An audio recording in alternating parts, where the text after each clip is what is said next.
On today's episode of Locked On Suns, we have all said a million times the Phoenix Suns are inconsistent, up and down, unpredictable, which means who they play in the playoffs is much likely to determine what happens than anything they do.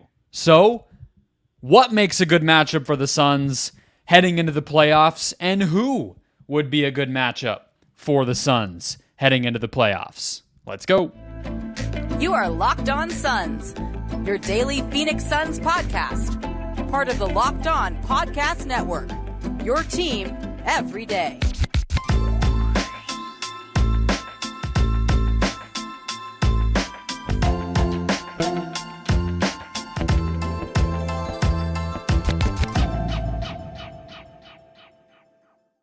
And we're back. This is Locked On Phoenix Suns. We are part of the Locked On Podcast Network, and I'm your host, Brendon Kleen, a credentialed media member covering the Suns for the past 7 seasons, a writer at Dime Magazine, the host of the Just Basketball Show, and I also create written and video content for the Locked On Suns Insiders, which you can sign up for at the link in the show description below. Thank you for making Locked On Suns your first listen here on this Tuesday, another home Suns game day. Wherever you're finding the show, go ahead and hit follow or subscribe. We are free and available everywhere, including YouTube. If you hit that button, you get a new episode in your feed every single Monday through Friday, making you an everydayer. Get on board. Join the thousands of people listening to and watching this show every single day. Get locked onto the Phoenix Suns all season long. Today's episode brought to you by LinkedIn Jobs, which helps you find the qualified candidates you want to talk to faster. Post your job for free at linkedin.com/LockedOnNBA. That's linkedin.com/LockedOnNBA to post your job for free. Terms and conditions apply. So, as I have talked to more people about the Suns' playoff situation, their playoff destiny, fate, hopes, I have found myself saying over and over that it is going to be dependent upon who they play. How do they match up with the squad that they end up matched up with? And that doesn't tell us much. It just means it's a big if. So what I wanted to do on this episode is to look at how the Suns have matched up with the teams that they might play, evaluate, now that we've seen this team for nearly a full season, what makes a good versus a bad matchup for the Suns, and then talk about some of the players on this roster who will decide whether the Suns are up to the challenge in some of those matchups. So let's start with how they've matched up with the top 7 teams apart from them in the West. I went through and I added up, or subtracted in some cases, the total margin in the games that they've played against each team. Meaning, in the 3 games they played against the Nuggets this season, they're a +9. You add up all the points they scored, all the points the Nuggets scored, the Suns were up by 9. They won twice, but +9. All right, so going from there, you have Minnesota. The Suns are sitting at a nice +28 against the Wolves so far. Obviously, 1 game left on Sunday, but +28. Oklahoma City, I think you know where that's going, -45. Then we have +19 against the Pelicans, +7 against the Lakers, and then to get to the 4-5, which is basically locked into place, the Suns are unlikely to play either of these teams in either a play-in game or a first-round series, but just for the record, -11 against Dallas on the season, and -36 against the Clippers. However, 2 games left, of course, against Los Angeles. So, 3 teams that they are negative against on the year, 4 teams that they are positive against. I would say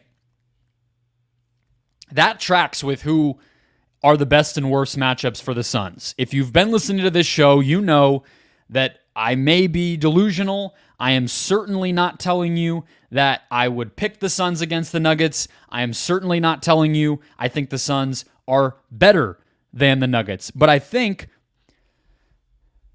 from Denver's perspective, the Suns are a team that I would be particularly worried about if I'm a Nuggets fan. And from Phoenix's standpoint, Denver is a team that I'm a little more okay with playing if I'm a Suns fan, as weird as that may sound. They have the big man in Nurkic, they have the scoring to keep up, and they have some advantages against the Nuggets that a lot of other teams don't have. And so I stand by that point. I think the Pelicans, I think the Wolves, we've seen those two games recently. I understand the Suns just lost to New Orleans on Sunday, but they also just beat them prior to that. They beat them earlier in the year as well. And the Lakers, I think the Suns have more than proven after some ugly early season losses that they are the better team. Now, the Lakers have looked better lately. You could probably pick nits there, but I'm going to lean that direction. That leaves us with with Dallas, Oklahoma City, and the Clippers.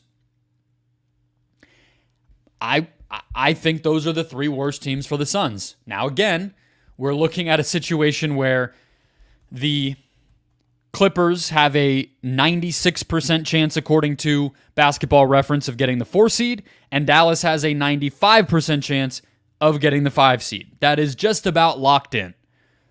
Those two teams will be playing. LA will have 4, Dallas will have 5. So the Suns are saved by luck there a little bit. That leaves us with the Thunder.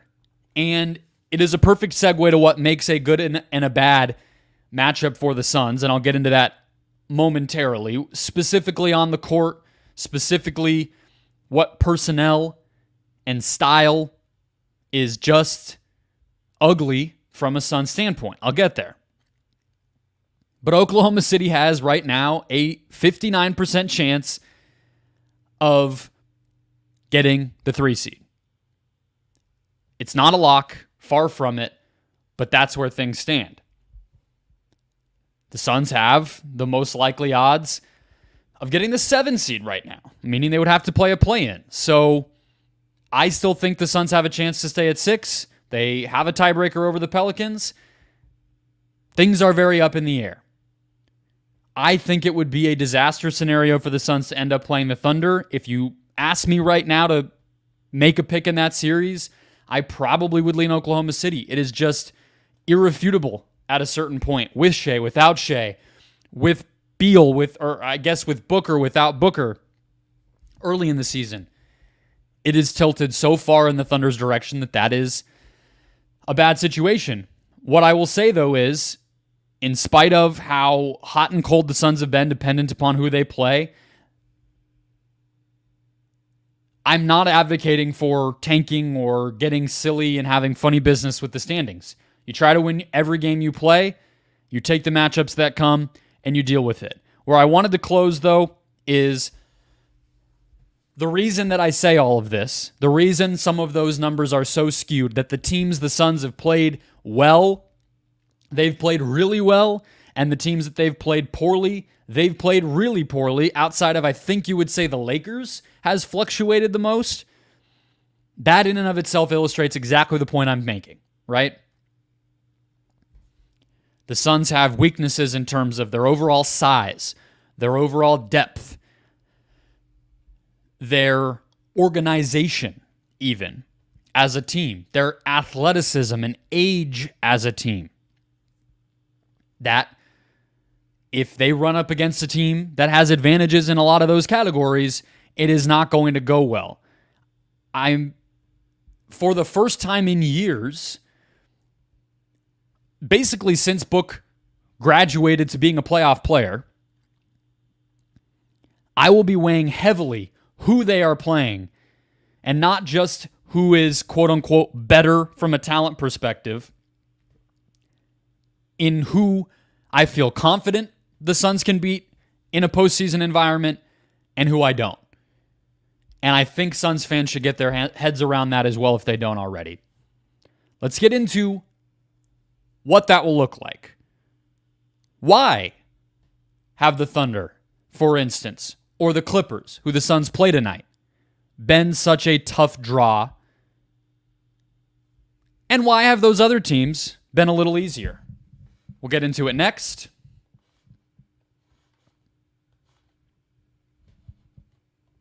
First, today's show brought to you by LinkedIn Jobs. When you are hiring for your small business, you need to find quality professionals that are right for your role quickly. That's why you have to check out LinkedIn Jobs. LinkedIn Jobs has the tools to help find the right professionals for your team faster and for free.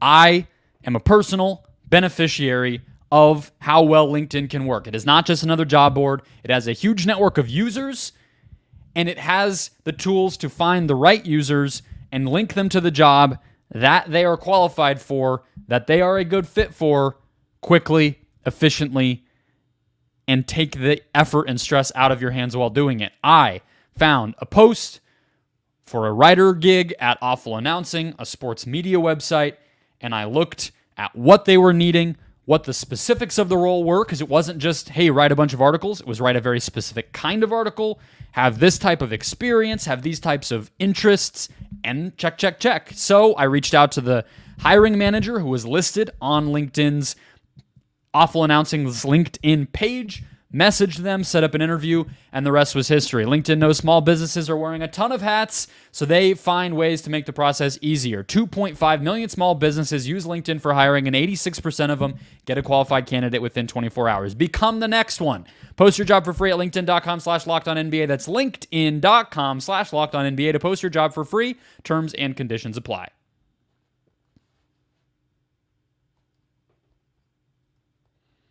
Keeping it rolling here. So we talked about who is maybe a tough matchup. We talked about why the Suns are so matchup dependent as a team heading into the playoffs. Let's talk about some of the why. And we will weave in some specifics of these opponents and some of these potential matchups here as examples. But it's about, look, I'm not the type of person, and if you're an everydayer listening to this show, you know this, right? I am not the type of person to sit here and get into the, oh, such and such has so-and-so's number. I mean, even with the Pelicans, like, there was a lot of chatter, and there was some questions to Vogel and whatnot, and Book even himself, I think, at practice and everything of, like, what makes you comfortable? Is it the gym? Is it Smoothie King Center? Is it just this energy against an opponent? I really don't believe in a lot of that, right? So, like, I would imagine, I will bet you that if the Suns play the Thunder in the first round, as it seems like we could watch play out here, there will be some types of media folks who say, this is a legacy series for Durant. This is going to tell us a lot about who he is coming back to OK. I don't care about any of that. The reason that the Suns have struggled with the Thunder, the reason Oklahoma City is a difficult matchup for the Suns, just to use them as a starting point example here. They have a lot of like-sized defenders to defend the Suns' big three, who are also primarily like-sized, right?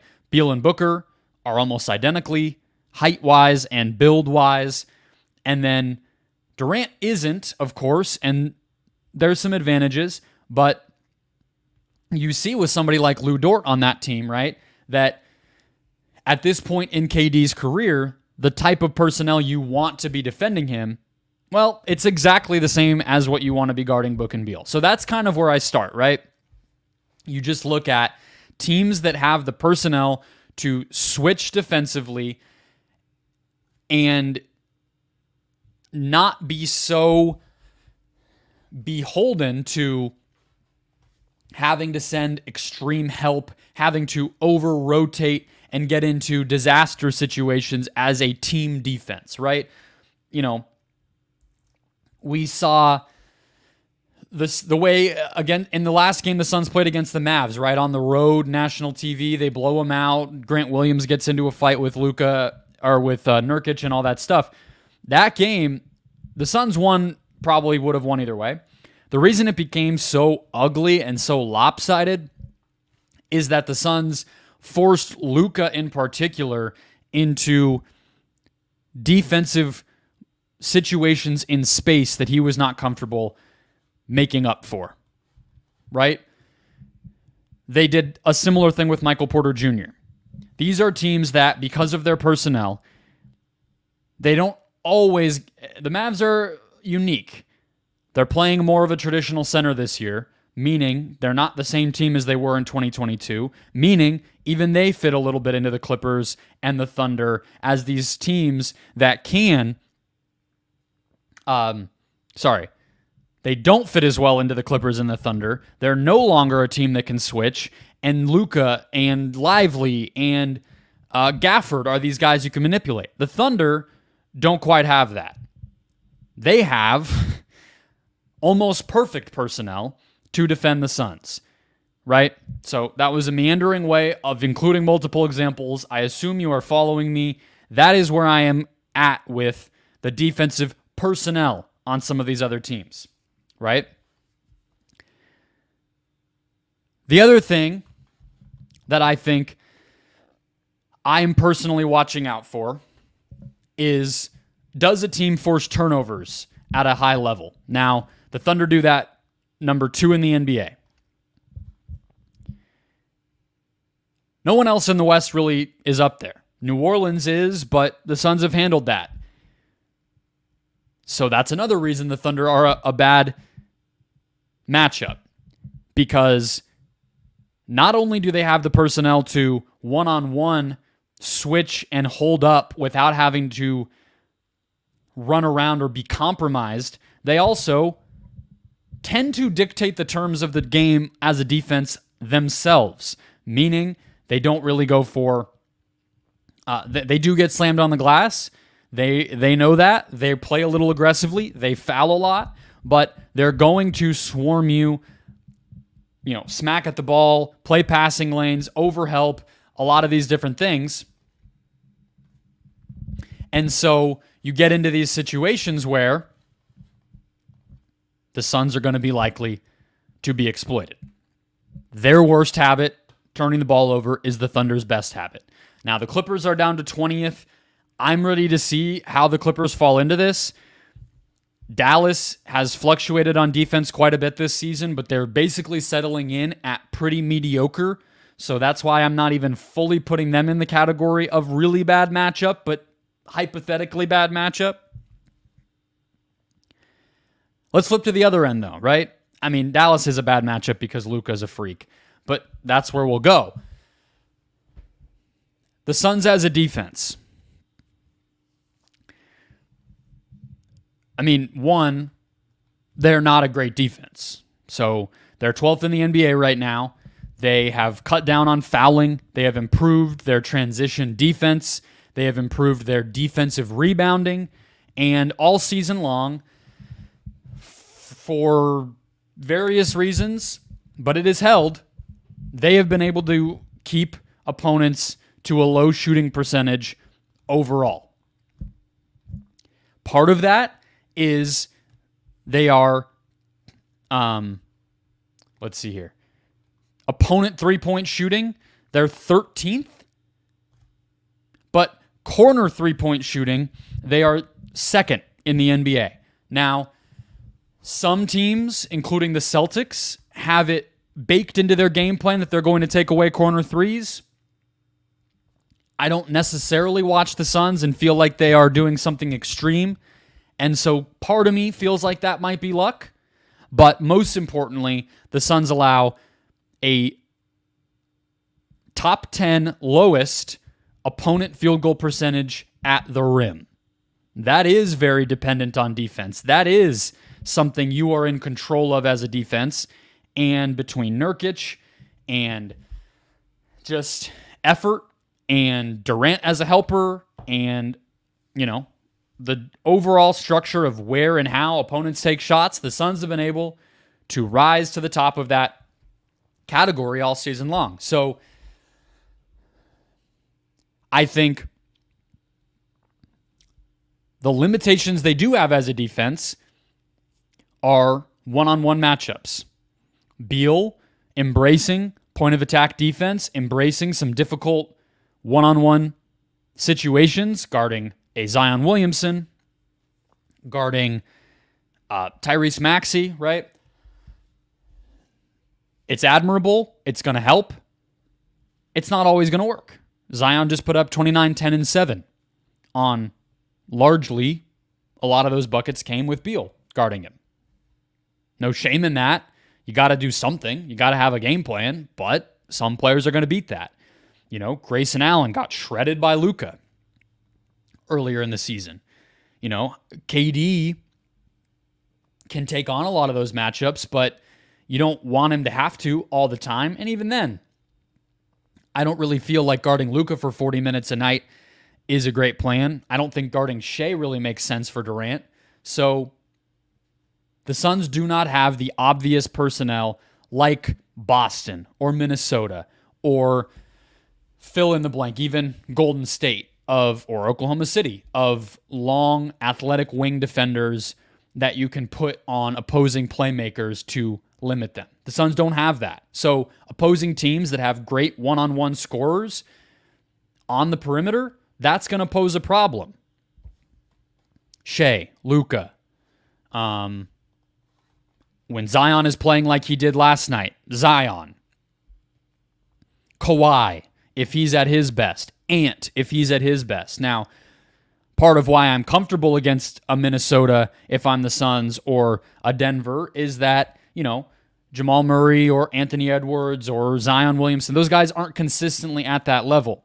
There's no shame in the fact, at the end of the day, even though the way of getting there might have been very disappointing, there are a lot worse playoff losses to have than what the Suns have had the past few years when they have run up against individual creators who are just better than their best creator. Giannis, Luka, and Jokic have eliminated the Suns in the past 3 seasons. There's only a handful of those guys in the world. If you told me those were the only 3 guys like that in the whole league, I might agree with you. And the Suns have had to face each of them in subsequent postseasons. Sometimes that's how it goes. But the Suns have made a bet that they have the offensive firepower to keep up. And I don't think it's a bad bet. I think the other stuff, frankly, is going to be what dictates how the Suns can win. Can they make their defensive game plan hold steady? Can they solve the defense that's thrown at them, even if it is a bunch of long-rangey guys? Can they win in the margins, free throw battle, rebounding battle, transition battle, the stuff that they sucked at early in the season that they've improved a good deal at? That's going to be what turns things from even a bad matchup into a series victory, and definitely from a good matchup to a bad matchup if they can't do it. Closing out, who are the players who are going to dictate a lot of this? We've talked about the teams. We've talked about the factors on the court. Who on the Suns roster can flip some of this from one category to the next, get some unexpected victories, propel the Suns to a deeper run than we expect? We'll break down those names next. First, today's show brought to you by the Gametime app, the best place to buy a ticket. Gametime is now an authorized ticket marketplace of Major League Baseball, making getting tickets even faster and easier for your favorite baseball games. Prices on the Gametime app actually go down the closer it gets to first pitch. So if you live near downtown Phoenix and you want to see the D-backs, you don't have anything going on, try it out. All right, here's what I love about the Gametime app on top of the baseball partnership. You can see the view from your seat no matter where you're sitting. You can get those last-minute deals as well as flash deals that just pop up on the app from time to time. Zone deals where, hey, this whole area is a little cheaper. Come take advantage. And much, much more. You also see all of the pricing from the beginning, and you have Gametime ticket coverage with the most flexible customer service policy in the industry. Take the guesswork out of buying tickets with Gametime. Download the Gametime app, create an account, and use the code LOCKEDONNBA for $20 off your first purchase. Terms apply. Again, create an account, redeem code LOCKEDONNBA, LOCKEDONNBA for $20 off. Download the Gametime app today. Last minute tickets, lowest price, guaranteed.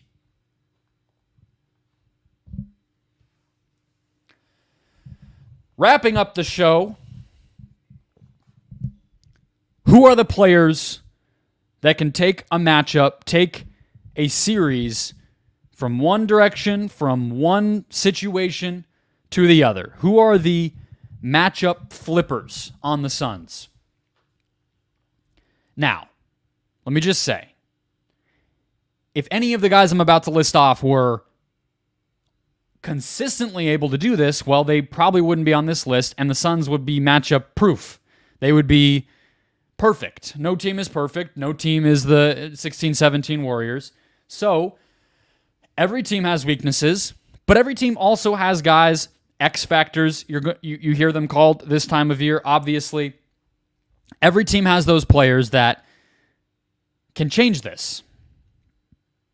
And I think we have to start for the Suns with Jusuf Nurkic, right? Nurkic is the most matchup-dependent player on the Suns roster. But if the Suns are able to find ways to maximize his impact, even in situations where you would think it wouldn't be possible, that is when you start to talk yourself into an upset win and things like that, right? So you don't have to look further than a lot of the teams we were just talking about.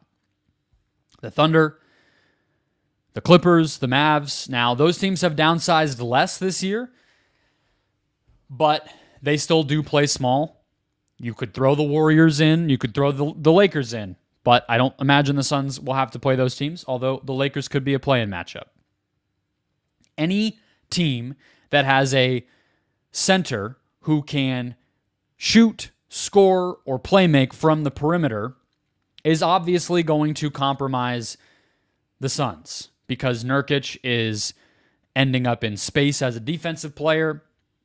He might have to, close out to a shooter.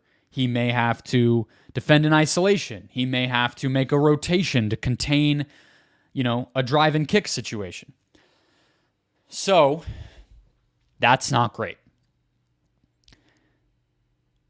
The way you make up for it is he has to be great on the glass, which he has been against Oklahoma City, and it hasn't fully mattered, whatever. And you have to take advantage of what Nurkic does on the defensive side. Or on the offensive side, sorry. On the other end. The Suns did this over the course of the 5 games they played all in the first half of the season, basically, against the Lakers. They figured out how to utilize Nurkic as a playmaker on the perimeter to take Anthony Davis out of the paint, and that forced the Lakers to adjust. And it became that Nurkic actually was an enforcer of he dictated the terms of the game just as much as the other guy did. And you saw the Suns win games against the Lakers. So, that is the recipe. I think as a screener, the glass applies on the offensive end too, right? As a screener, one of the things you need him to do, right, is, okay, so exploit how that opposing center is defending. If it's the Clippers or the Mavs and they go with a PJ Tucker or a Maxi Kleba or a PJ Washington in Dallas at center and they switch everything, well, then you want Nurkic to take that mismatch into the post, draw help in the post, sometimes score, sometimes pass out of it, and turn it back on the opponent. If it is, let's say, Chet Holmgren, and maybe he's blitzing or coming out more on the perimeter, you want Nurkic to be able to catch the ball in that pocket pass in space on the short roll, make passes to shooters. If it is, that's kind of it, right? Those are the ways you start to turn it back. Yes, he'll be a deficiency on the other end, But a lot of players on the Suns roster you could say that about, and how do you get them back on the other end, right? Okay, so that's Nurkic. I only have one more. That might sound crazy. I know you could throw Beal out there, you could throw Booker out there. I think a lot of the stars on this team are settling into place as far as what their mentality is, what their role is, what their responsibilities are. I think, we kind of know what Grayson Allen is going to be. He's going to be left open a lot. He has to take and make open shots. He has to attack closeouts and keep the flow going in a game, and he has to at least fight on defense and own the fact that he's going to have some matchups that are difficult and at least make life hard on that player and execute the game plan. You could talk about a Eubanks or a Bol and just the fact that they're question marks, and I'm not going to disagree with you, but they're going to be question marks. Newsflash. That's going to be what it is. So I'm not going to count them as an X factor because the Suns might just have to survive in spite of that. The one player I will point to here is Eric Gordon. Because one of the other things I haven't said about the Suns matchup-wise here is they're going to be thinner than a lot of the opponents that they might face. I think that is part of the issue with the Thunder. I think that is part of the issue you could see them running into that would make it difficult against even, Minnesota, for instance, or the Pelicans.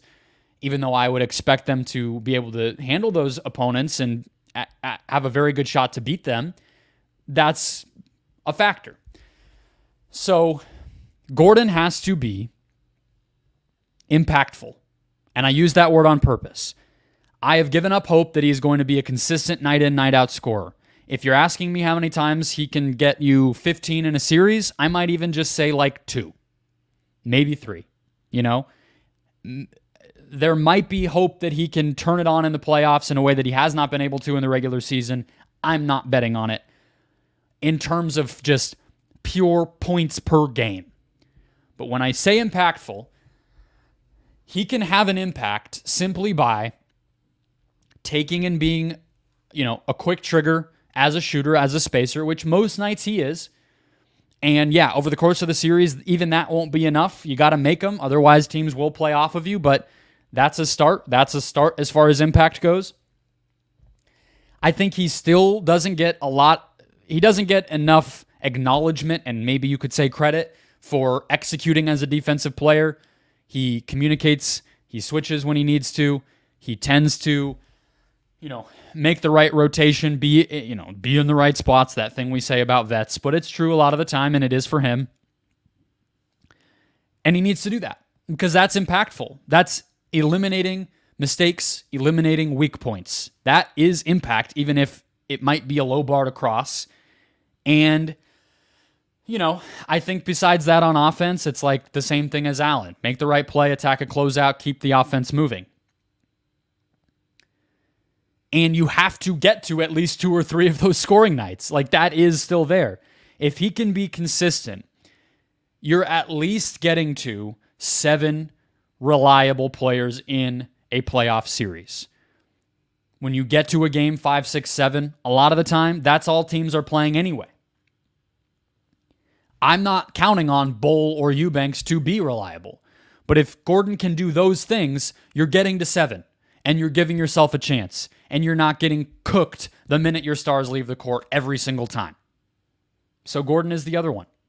Nurkic and Gordon. If those guys can play up to the level they have most of the year, I feel pretty good about where the Suns are at.